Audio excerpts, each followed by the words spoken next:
Estoy en comunicación con el ex asambleísta de la República del Ecuador, el ex ministro, el economista Diego Borja, actual candidato a vicepresidente de la República por Revolución Ciudadana, más conocido como correísmo. Recordemos que su compañera de fórmula es la ex asambleísta Luisa González y según las proyecciones pueden pasar a segunda vuelta Daniel Noboa con su vice, que ojalá que si es reelecto respete a la vice porque él no respeta las instituciones, Novoa, o la señora Luisa González y con Diego Borja. Diego, muchas gracias por acceder a esta entrevista, muy amable. No, con mucho gusto y adelante, vamos con el diálogo.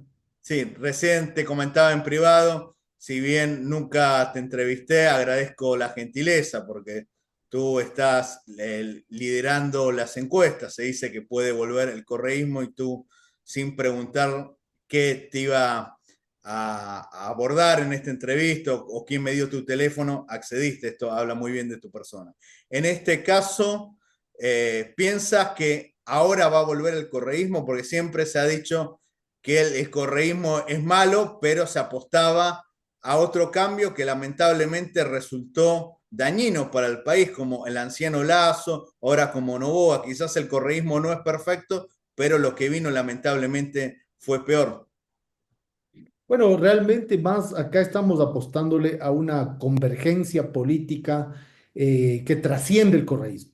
Obviamente la Revolución Ciudadana es un puntal muy importante de esta propuesta, pero hemos planteado una alianza más allá de la Revolución Ciudadana que incluya a personas como, en mi caso, hemos sido críticos del correísmo, Así es. hemos sido críticos del presidente Correa y en este momento estamos dispuestos, por supuesto que sí, a dejar esas críticas del pasado porque hay una cosa más importante, que es una situación vital en el Ecuador. Como nunca antes en la historia de nuestro país está viviendo el peor momento en todos los sentidos. Crisis energética, imagínate tú, en estos momentos del siglo XXI tener 14 horas de corte del fluido eléctrico. Y cuando hay ciudades que no tienen electricidad, tampoco tienen agua, porque funciona con bombeo privado. Y cuando se va la luz y se va el agua, tampoco tienes internet a estas alturas del siglo Y sin, XXI. Pero no solo sin decir lo de los electrodependientes, hay gente que vive a un aparato para poder respirar que lamentablemente su situación es dramática o quizás mortal. con todos esos dramas, en realidad, de las personas que requieren de vida o muerte la electricidad, pero que también hay gente que no es de vida o muerte, pero no puede estudiar, no puede ejercer su profesión, Los no comerciantes puede, mismos que pierden mercadería. comerciantes, estudiantes que estudian a través de medios virtuales, profesionales que hacen atención a Medios de través. prensa, por ahí hoy, ahora te quedas sin electricidad y la gente deja de escucharte. Exactamente. Entonces, desde el tema de la falta de electricidad, pasando por un país tomado por bandas criminales. Entonces, estamos viviendo el peor momento de la historia. Y Disculpa, y la frente falta de respeto a las instituciones y a la democracia. La señora Abad fue la vicepresidente elegida por los ecuatorianos y el señor Novoa no la respetó. El señor Novoa tendría que haber pedido licencia y no lo hizo. Él violentó a la embajada mexicana, a pesar de que López Obrador a veces está del lado incorrecto de la historia, defiende a sinvergüenza, pero lo que hizo Novoa es atentatorio contra las leyes internacionales. es así, tú lo has pintado adecuadamente. Entonces, frente a una circunstancia tan dramática, contradicciones que hemos tenido en el pasado se vuelven irrelevantes. Y entonces nos hemos juntado voluntades, por eso digo, más allá de la revolución ciudadana, para revivir este país, porque literalmente mi país está muriendo. Disculpa, y hubo un caso muy alarmante que era el asesinato de cuatro menores de edad, el famoso caso de las Malvinas, que Daniel Noboa, y hay que decirlo abiertamente, cobardemente no pidió disculpas, no respondió a la pregunta certera y precisa que le hizo otro candidato a presidente, que no recuerdo en este momento el nombre. Sí, efectivamente, el candidato Cucalón, me parece que fue, o no, o Pedro Granja, no recuerdo cuál fue exactamente, que le dijo, bueno, diga usted cuáles son los nombres de los niños desaparecidos forzosamente y asesinados en las Malvinas. Y él no supo los nombres de Ismael, de Josué, de Nehemías y de Steven. No supo. ¿Por qué? Porque no le interesa. Porque él, siendo el responsable político de esa desaparición y de ese asesinato atroz, atroz, cometido por una patrulla militar, prefirió convertirse en un cómplice encubridor de ese asesinato. Entonces, estamos viviendo un momento dramáticamente oscuro en todos los sentidos, y frente a eso, juntar voluntades que incluso vienen de distintas vertientes políticas e Pero ideológicas. disculpa, si tú eres vicepresidente, ¿vas a gobernar o van a ser tanto Luisa como tú, y disculpa la expresión, títeres de Rafael Correa? Porque muchos ecuatorianos dicen, si se vota Revolución Ciudadana, viene Correa y Correa va a querer manejar el país. Bueno, sí es un relato que han querido instalar también dentro de otros falsos relatos. Pero básicamente acá lo que te digo es que Rafael Correa tiene sus procesos judiciales resolviéndose en instancias internacionales, porque la justicia ecuatoriana lastimosamente ha sido tomada como una herramienta de persecución. Y él va a resolver eso en instancias internacionales, y cuando lo resuelva, él sabrá qué hace con su vida en realidad. Él tiene una vida hecha como académico, como expresidente, está casado con una ciudadana belga, vive en otro país, y será ya decisión de él si viene o no viene al Ecuador. Bienvenido siempre, bienvenido, porque hay que decir que incluso detractores de Rafael Correa reconocen hoy que durante su gobierno estaban mucho mejor. Entonces, poder contar con asesorías, con consejos, con conocimientos de Rafael Correa sería en realidad un lujo para el Ecuador, pero yo creo que él más bien está en otro juego ya en su vida, que es el académico, el de periodista, otra cosa. Algunos sectores denuncian que de los 16 candidatos, la mayoría son funcionales al correísmo para dividir el voto. ¿Qué opinas al respecto? Creo igualmente, ¿no? Mira, son muchos relatos, son muchos mitos, son muchas falsedades que se repiten continuamente y que pretenden volverse verdades, ¿no? Acá lo que te puedo decir es que hay un gran fraccionamiento del proceso político ecuatoriano, y en este gran fraccionamiento han surgido dos posturas. Una postura que es la continuidad de este descalabro que la representa Daniel Noboa, y una postura que representa una convergencia que pretende solucionar el gran problema que tiene el Ecuador. ¿Qué opinas de los otros candidatos a presidente y a vice? Si ustedes acceden al gobierno, contarían, no sé, con Tillería, con el general Arauz, con Cucalón. ¿Piensas que hay candidatos que pueden aportar al país independientemente Sin de lugar a dudas. acceder a los cargos? Sin lugar a dudas. El día de ayer vimos un debate en el cual hay candidatos que presentaron ideas que podríamos tomarlas fácilmente, y lo mismo sucedió en el debate a vicepresidente. Hace pocos días atrás también se dio un debate entre candidatos a la vicepresidencia, y encontraste a personas, ¿no? La mayoría mujeres, con Disculpa, planteamientos. para este debate no fue eh, María José Pinto la candidata de Novoa. Esto también demuestra que le faltan el respeto a una señora que aspira a ser vicepresidenta. Bueno, fue claramente notorio en el Ecuador que Noboa no permitió que su candidata vaya, porque para él la vicepresidenta es irrelevante. Como tú mencionabas, en este mismo momento, él no respeta a su vicepresidenta. A los pocos días de haber tomado la presidencia, la envió a Israel con el fin absurdo de darle a una sola persona el objetivo de resolver el problema bélico en el Medio Oriente.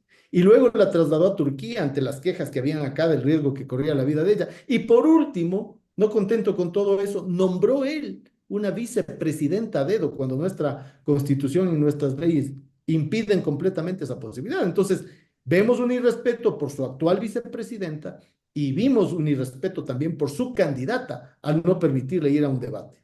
El correísmo tuvo dos vicepresidentes, Lenín Moreno y Jorge Glass. Jorge Glass, que es una persona muy cuestionada, incluso purgó prisión. Tú, como vicepresidente del correísmo, si es que gana, ¿serías más parecido a Lenin o a Glass? No, a Diego Borja. Ninguno de los dos formatos, porque en primer lugar, las dos personas que mencionaste fueron vicepresidentes con el presidente Rafael Correa, Yes. que en el caso ecuatoriano es un líder que tiene un tamaño histórico distinto a otros presidentes. No siempre surgen líderes de esa magnitud. No digo que en el Ecuador no hemos tenido otros, te puedo nombrar en el siglo XX y XXI al menos dos más, el presidente Rodrigo Borja, el presidente Jaime Roldós. Son personajes que destacan, ¿no? Primero. Y Rodrigo segundo, Borja, familiar tuyo. no, bueno, los Borja somos familiares por algún lado, no tenemos una relación directa, pero te puedo decir que para mí es un mentor político el presidente Borja por muchas razones de su legado, ¿no? Por muchas razones. Entonces, Correa es de esa magnitud, en primer lugar. En segundo lugar, el Pensé que ibas a momento, decir Eloy Alfaro, porque siempre Correa admiraba a Eloy Alfaro. De hecho, es familiar suyo, porque él es Correa Alfaro. Correa Delgado, si Ah, nos vamos perdón, más Correa atrás, si nos vamos más atrás al siglo XIX, claro, Alfaro, Rocafuerte, incluso un personaje conservador, García ilustrado. Moreno. García Moreno, exactamente. Tú conoces la historia del Ecuador entonces.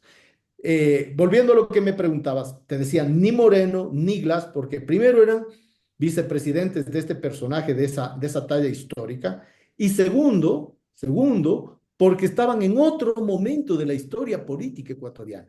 En este momento estamos en una transición inusual. Primero, va a ser presidenta de lograr el voto popular una mujer brillante, una mujer sensible, una mujer valiente que ayer mostró la talla en el debate. En primer Ecuador lugar, tuvo presidenta mujer porque no, realmente tuvo nunca antes. Rosalía Arteaga. Bueno, Sea, si la uno que menciona, conoce la sucesión constitucional de la doctora Arteaga, a quien que no le entrevistó permitieron, asiduamente. que no le permitieron ejercer. Y yo creo que no le permitieron ejercer por ser mujer, porque era una casta política machista y patriarcal. Primero. Y ahora también tenemos a un personaje machista y patriarcal que se dice ser de un nuevo momento político, que es Daniel Noboa, que es un treintañero, pero que tiene más vejez política que los de esa época que impidieron el ejercicio de la doctora Arteaga. Es difícil saber algo contrafáctico que hubiese pasado, pero Alvarito, el padre de Daniel, ¿hubiese sido mejor presidente que el hijo? Porque muchos han burlado de Alvarito, pero quizás hubiese hecho mejor gobierno. Yo creo que Alvarito tenía unos códigos éticos y morales que podrían ser diferentes a los que tiene su hijo Daniel Noboa, que son muy cuestionables. Claro, pero ya no se puede saber si sería mejor o peor, porque eso no sucedió. Ahora, lo que sí sucedió es un gobierno de Daniel Noboa que ha llevado al descalabro completo de la economía, de la energía, de la seguridad, de la salud y de la educación. Eso sí es fáctico. Y eso lo tenemos hoy día. Por eso la Revolución Ciudadana se plantea otra cosa y mi papel como vicepresidente será justamente ahí, ¿Hubo reactivar la economía corrupción y el en empleo. la Revolución Ciudadana? Porque muchos le dicen la Revolución Ciudadana. Claro, como te digo, es parte de todo ese relato que quieren montar Pero en ustedes no un se país, equivocaron, el correísmo no piensas que tuvo errores, o es todo por su... montaje, es todo es crítica. No, no, no, ¿Cuál no. fue el Por principal supuesto. error de Rafael Correa? Mira, por supuesto que un gobierno que ejerce y que ejerció el poder como fue el gobierno de Correa comete errores y Ejemplo, dramáticos. Por ejemplo, a mi juicio, el error más grave que cometió el gobierno del presidente Correa fue el abandono del agro. El agro en el Ecuador es un sector importantísimo, la la zona ciudadanía rural. universal, donde pudo entrar mucha gente que le está haciendo daño al Ecuador, no fue un Bueno, error esa fue una decisión constituyente. Eso lo decidió la Asamblea Constituyente de Montecristi. con Es mayoría más allá del correísta, Ejecutivo, ¿no? Es más allá del Ejecutivo. pero con mayoría correísta. Bueno, fue un gran bloque en el cual yo mismo estuve ahí. Yo fui asambleísta constituyente, no era asambleísta del correísmo. Estuvimos a favor de ese proceso de ciudadanía universal en un contexto diferente, porque en ese momento tú no tenías el tren de Aragua, tú no tenías la penetración a Jalisco Nueva Generación y de la mafia albanesa. Estamos hablando del año 2007-2008. Pero había Era otro. problemas con la guerrilla en Colombia, que hoy lamentablemente también los hay. Por supuesto que sí, pero esta decisión que tomamos fue en función de una reciprocidad que el Ecuador había vivido pocos años atrás, como para que tu público entienda, a finales del siglo XX, en el año 99, se da el cambio monetario hacia la dolarización y eso generó una enorme migración de ecuatorianos. Aproximadamente 3 millones de ecuatorianos de una población de 12 millones se fueron. Y entonces teníamos migrantes en España y en Italia y en los Estados Unidos que estaban en situaciones complejas, a veces incluso siendo rechazados por las sociedades. Entonces, frente a esa situación dramática de nuestra gente, nosotros dijimos, bueno, el Ecuador sí es un país de acogida. El Ecuador sí es un país de recibir gente que necesita venir de otra latitud. En ese contexto, obviamente, no se tenían estas alertas que hoy nos pondría en duda la posibilidad de tener una ciudadanía universal tan abierta como O la que sea, ¿tú tuvimos. estás de acuerdo con el expresidente Lucio Gutiérrez y también lo que dijo Daniel Noboa de pedir el pasado judicial a los que entran al país? Mira, yo creo que habría que pedirles el pasado judicial a algunos personajes vinculados al gobierno de Noboa, que han estado pululando ahí y que con ellos sí se hacen de la vista gorda. Y habría que pedirles el pasado judicial a una serie de delincuentes que han estado rondando a los últimos gobiernos. Tenemos en este momento del siglo XX la plena posibilidad, con Disculpa, sistemas. recordemos que también está detenido el cuñado del expresidente Guillermo Lasso. O sea, no es un problema solo de Noboa, sino del anterior desgobierno del anciano Lasso.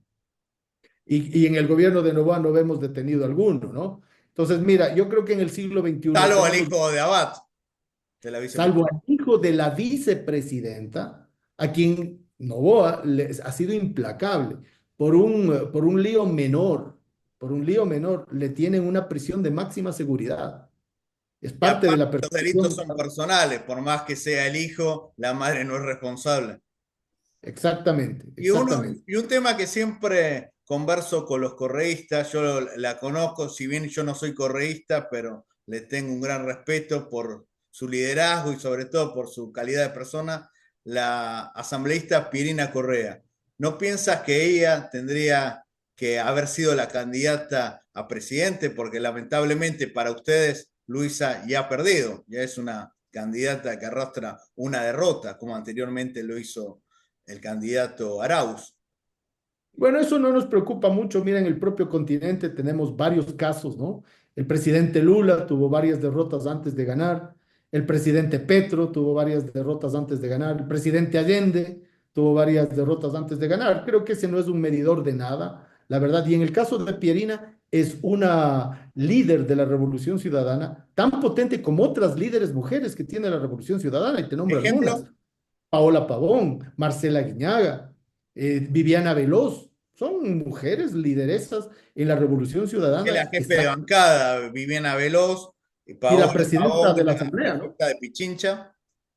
Exactamente, y presidenta de la Asamblea, Viviana Veloz. Entonces, tenemos ventajosamente un grupo de mujeres muy fuertes, muy sensibles, muy valientes, iguales que Luisa, con la misma condición política, con la misma condición moral, ¿no? De manera que entre ellas está también Pierina, por supuesto, que hubiera podido ser también una candidata igual que lo es ahora Luisa. La última pregunta. Yo hice dos libros sobre el CENEPA trajo la paz con el Perú y el CENEPA trajo la paz con el Ecuador, porque lo importante es lograr la paz después de tanto conflicto, independientemente de a quién le fue mejor militarmente o políticamente.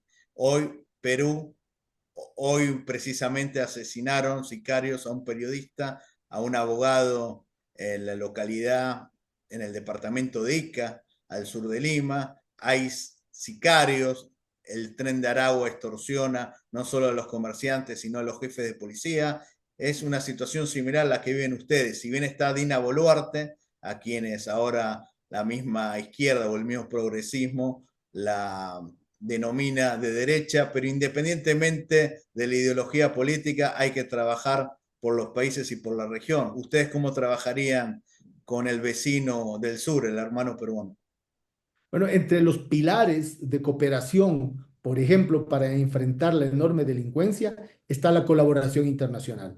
Y eso básicamente implica a nuestros dos vecinos, a Colombia y a Perú. ¿En No qué se queden sentido? ¿A los nivel dos. policial, a nivel inteligencia de Estado, a nivel gabinetes bilaterales que esto lo hacen, que a veces no da tantos resultados, salvo para la foto, para el diario del día siguiente? En el nivel político, estos que tú dices que no dan muchos resultados, pero que son los que abren la puerta para el resto, pero en los niveles operativos, el nivel militar, el nivel policial, el nivel de inteligencia, y en los otros también, en el nivel comercial, en el nivel económico, en muchos niveles, en el nivel energético. Por ejemplo, para nosotros es muy importante En el culminar la nivel infraestructura migratorio también, porque en ambos el nivel países son partes migratorio. de la comunidad andina de naciones, donde está el Parlamento andino, la Universidad Simón Bolívar. Exactamente, y te nombraba el tema energético porque requerimos culminar el enlace energético con el Perú, así como lo tenemos con Colombia. Entonces, son varios niveles de cooperación, porque además somos unos convencidos de que la integración mejora la vida de la gente. Hay más oportunidades, hay un territorio mayor, más mercado, más posibilidades de intercambio estudiantil, profesional, empresarial, etcétera. Es decir, no estamos centrados en nuestro metro cuadrado, si no tenemos una visión global, primero con los vecinos y luego a nivel regional. La última pregunta, más que nada un comentario ahí, trato de hacer el primer plano. ¿Te puedes comprometer conmigo públicamente que si pasas a segunda vuelta me concedes una entrevista? Porque hay algunos candidatos que cuando llegan o a la presidencia o a segunda vuelta desactivan el teléfono, bloquean. Me imagino que tú no harás esto, pero sería bueno tu compromiso a la audiencia y a mí. No, yo pienso que el poder dura, como se dice aquí en mi país, lo que un perro en misa. Es decir, es absolutamente efímero y si tú te desconectas de tu condición de ser humano, que eres como eres, estás perdiendo realmente los estribos. De manera que podrás entrevistarme cuando gane, cuando no gane, cuando tú quieras. Muchísimas gracias y estamos hablando que seguramente va a pasar el correísmo y Daniel no va a segunda vuelta. No es una expresión de deseo, sino es lo que están diciendo la mayoría de las encuestas. Pero gane quien gane, ojalá que todos los ecuatorianos recuperen la paz. Para más información, por favor, suscríbanse a mi canal de YouTube.